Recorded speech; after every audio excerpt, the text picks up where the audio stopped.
The usual crowds at the annual United Nations General Assembly will not be there this year.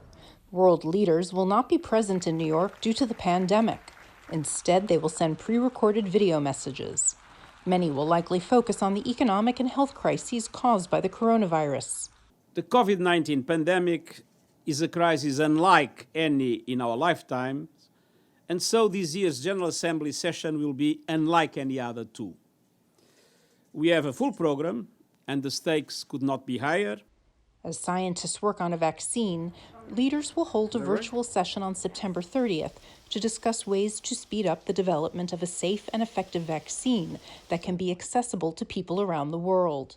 They will also focus on the importance of an economic recovery that addresses global inequalities, is sustainable, and mitigates climate change. The world is burning, and recovery is our chance to get on track and tame the flame. Unlike person-to-person meetings in years past, the virtual nature of this year's sessions has resulted in the largest turnout of presidents, prime ministers, and royals, with more than 170 sending in video statements. The UN will be practicing stringent COVID-19 protocols. Only one delegate from each country will be allowed in the General Assembly Hall during the annual debate.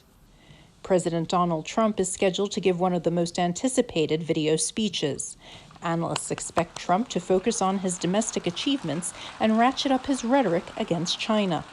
I think that President Trump will take this opportunity to attack China for its role in the origins of COVID, and also blame the WHO for failing to contain the disease. Trump may also take aim at Iran, claiming that Washington has triggered the snapback of all UN sanctions on Tehran, a view not shared by many other member states. There will also be virtual side meetings on the conflict in Libya and support for Lebanon in the aftermath of the August 4th explosion at Beirut port. This year marks the UN's 75th anniversary. An observance will be held on Monday, but celebrations are muted as the organization focuses on tackling the coronavirus pandemic. Margaret Bashir, VOA News, New York.